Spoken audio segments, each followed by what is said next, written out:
નમસ્કાર, જય ભારત, જય માતાજી.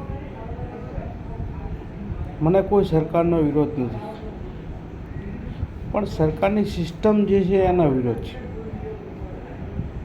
હવે હું પોતે રાધનપુરની અંદર પાટીદાર ઓનલાઈન કરીને સિસ્ટમ ચલાવું, ઓનલાઈન ટોટલી કામ ઓનલાઈન કરું. પાસપોર્ટનું કરું, આધાર કાર્ડનું પ્રિન્ટ કાઢવાનું કરું, પાન કાર્ડનું કરું, બધું જ કરું. હવે પાસપોર્ટની અંદર સમજો કે કોઈ વ્યક્તિ, સરકારની સિસ્ટમ કેવી કે પાસપોર્ટની અંદર સમજો કે કોઈ વ્યક્તિ જે જૂની જે પ્રિન્ટ હતી, અત્યારે સરકાર સ્માર્ટ કાર્ડ આડું આવે, પહેલાં ઊભું આવતું વ્હાઇટ કલરનું, એ પછી વ્હાઇટ કલરમાં ઊભું આવ્યું, એ પછી આડું આવ્યું. હવે સમજો કે કોઈના ઘરે આડું ઘરે ના પહોંચ્યું હોય ઓરિજિનલ, અને એના પાસપોર્ટની જરૂરત શું કરે? મારી જોડે લાઈવ દાખલો છે કાલનો. આજે તારીખ થઈ 28/6/2024. હવે કાલનો દાખલો છે. હવે વ્યક્તિ જોડે આધાર કાર્ડ 65 વર્ષની ઉંમર છે એમની, આધાર કાર્ડ છે એમની જોડે, બેંકની પાસબુક છે ફોટાવાળી, વત્તા એમની જોડે ચૂંટણી કાર્ડ છે, વત્તા એમની જોડે ઓનલાઈન જે ડાઉનલોડ થાય PDF એની પ્રિન્ટ છે. તો ડોક્યુમેન્ટ તો ક્લિયર થઈ ગયા ને? તો કે ઓરિજિનલ લાવો. હવે ઓરિજિનલ વસ્તુ એટલે કેવી કે સરકાર ઘરે મોકલે તો આવે ને. હવે સરકાર ઘરે મોકલવામાં કેટલો ટાઈમ લગાડે કોઈ નક્કી નહીં હોતું. મને સરકારનો કોઈ વિરોધ નથી હોતો, હું પણ ભાજપનો માણસ છું, મને સરકારનો કોઈ વિરોધ નથી. પણ હું એમ કહેવા માગું છું કે સરકાર જોડે જો સિસ્ટમ હોય તો પાસપોર્ટ ઓફિસ અધિકારી જોડે સિસ્ટમ તો હોય કે નહીં, કે જ્યારે પાસપોર્ટની અંદર ફોર્મ ભરવા બેસે, ચેક કરવા બેસે, ત્યારે એનો આધાર કાર્ડ નંબર નાખે એમના કોમ્પ્યુટરમાં. વ્યક્તિ જ્યારે એનો ડોક્યુમેન્ટ રજૂ કરે અને એમની જોડે ઓનલાઈન ચેક કરી લે, આધાર કાર્ડ નંબર નાખે, ડિટેલ બતાવે. બીજું કે ચૂંટણી કાર્ડ નંબર નાખે અને એમને ઓનલાઈન ડિટેલ બતાવે, અને જો ઝેરોક્સમાં ખોટું હોય તો એમને રિજેક્ટ કરે. અને જો બંને સેમ હોય તો કઈ રીતે રિજેક્ટ કરી શકે? અને બીજી વાત, અત્યારે સરકારની સિસ્ટમ જે છે OTP વાળી, આધાર કાર્ડમાં મોબાઈલમાં OTP વાળી, કે મોબાઈલમાં OTP વગર કોઈ વસ્તુ થતી નથી. તો OTP માટે અત્યારે સરકારને ખબર હોય કે ના હોય તો હું તમને કહી દઉં કે આજે પબ્લિક સવારે આવે ને દુકાને, કોઈની જ્યાં સેન્ટર હોય ત્યાં, તો ત્યારથી માંડીને સાંજે 9 વાગે આવે ને તો 4 વાગે છૂટી થાય છે. કેટલા વાગે? 4 વાગે. એ મોબાઈલ નંબર અપડેટ કરવામાં ખાલી. તો મોબાઈલ નંબર અપડેટ કરવાની સિસ્ટમ તમે ઓનલાઈન મૂકી દો. અંગૂઠો મેળવાથી જ થવાનું છે ને, કારણ કે અંગૂઠો તો કોઈનો બદલાવાનો નથી, મારો નહીં બદલાવાનો કે કોઈનો નથી બદલાવાનો.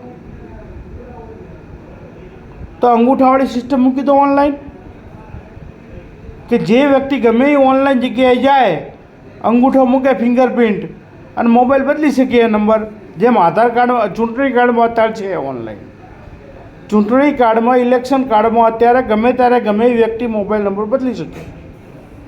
હવે એની સિસ્ટમ જો તમે આધાર કાર્ડમાં કરી નાખો તો, અને તમે એમ સમજતા હોય હું સરકારનો વિરોધ નથી કરતો, સરકારનો માણસ છું, પણ હું એમ કહેવા માગું છું કે જો સરકાર એમ કહેતી હોય કે આધાર કાર્ડ સિક્યોર વસ્તુ છે, તો હું તૈયાર છું બતાવવા માટે કે થર્ડ પાર્ટીને લાવી અને એનો અંગૂઠો મિલી અને એનું આધાર કાર્ડ કાઢી બતાવવા હું બંધાયેલો લો.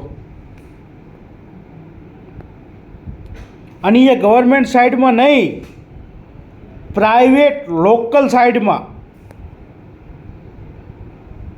પબ્લિકને હેરાન કરશો નહીં.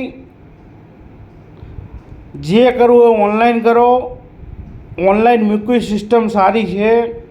હું પણ ઓનલાઈનનો ધંધો કરું છું અને બધાને સંતોષકારક જવાબ આપું, બધાનું કામ કરું છું. પણ મને આજે અફસોસ થયો કે એક વ્યક્તિ પાસપોર્ટ ઓફિસમાં અમદાવાદ ગયો તત્કાલ પાસપોર્ટ માટે, બરાબર. એની મમ્મીનું પાસપોર્ટ 65 વર્ષની ઉંમર, એને બસમાં લઈને ગયો હતી. રાધનપુરથી અમદાવાદ 180 કિલોમીટર થાય. એ 180 કિલોમીટર બસમાં લઈને ગયો. એની જોડે ડોક્યુમેન્ટ આધાર કાર્ડ, ચૂંટણી કાર્ડ, બેંકની પાસબુક ફોટાવાળી 3 ડોક્યુમેન્ટ હતા. આધાર કાર્ડ ઓરિજિનલ હતું, ચૂંટણી કાર્ડ હતું એની ઓરિજિનલ, પણ કયું હતું કે જે વ્હાઇટ કલરનું જે જૂનું આવતું એ ટીકડીવાળું. એ પછી મેં ઓનલાઈન એને PDF ડાઉનલોડ કરીને આપી, નવી તાજી ડેટવાળી, જેમાં ડેટ લખેલી આવે કે આ તારીખે તમે ડાઉનલોડ કર્યું છે. અને પાસબુક. તેમ છતાં એ વ્યક્તિએ એમ કીધું પાસપોર્ટ ઓફિસમાંથી, મીઠાખાડી પાસપોર્ટ ઓફિસમાંથી, કે આ નહીં ચાલે, ઓરિજિનલ ચૂંટણી કાર્ડ લાવો. તો ઓરિજિનલ ચૂંટણી કાર્ડ શું છે? તમે ઓનલાઈન ચેક કરી લો. તમારી જો સિસ્ટમ માગી લો સરકાર જોડથી કે લાવો સિસ્ટમ, અમે ચૂંટણી કાર્ડ નંબર નાખીએ અને અમને બતાવી દે. અમે પબ્લિકને હેરાન કરવાનું બંધ કરો. એ વ્યક્તિ રાધનપુરથી ચેક અમદાવાદ ગયો, એને 1200 રૂપિયાનો ખર્ચો થયો. અને હવે બીજી તારીખ લઈને પાછો જશે એટલે પાન કાર્ડ નવું કઢાવવા આવશે મારી જોડે. મને કંઈ ચૂંટણી કાર્ડ ના પાડી એટલે કે પાન કાર્ડ કઢાવી લાવો. હવે પાન કાર્ડ કઢાવવા મારી જોડે આવશે, 200 રૂપિયા પાન કાર્ડના હું લઈશ. અને પાન કાર્ડ આવશે ને 15 દાડે, 15 દિવસે. એને જરૂર છે પાસપોર્ટની તત્કાલ. એને તત્કાલની ફી ભરેલી 3800 રૂપિયા.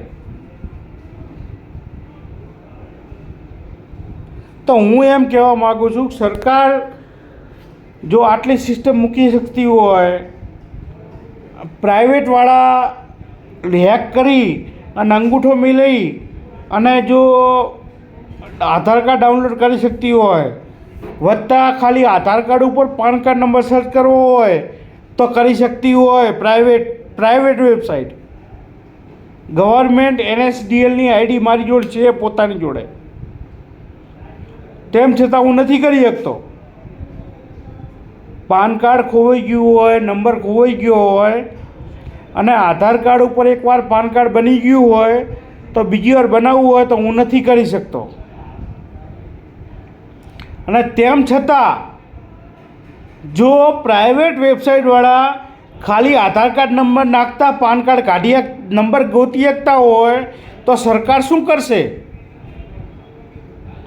મારી જોડે NSDLની ID છે, તેમ છતાં હું નહીં ગોતી શકતો.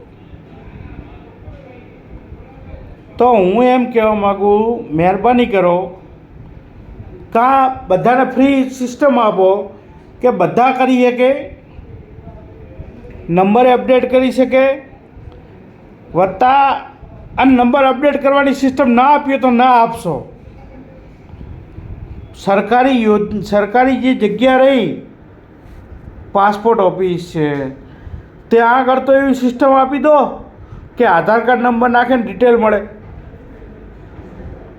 કે પાન કાર્ડ નંબર નાખે ને ડિટેલ મળે, કે ચૂંટણી કાર્ડ નંબર નાખે ને ડિટેલ મળે એ લોકોને. તો એમને ઓરિજિનલની ક્યાં જરૂર છે? એમને ઓનલાઈન બતાવે સાચું જ છે ને.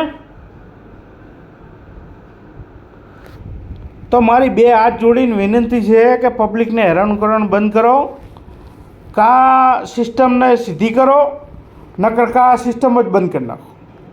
જય ભારત, જય માતાજી.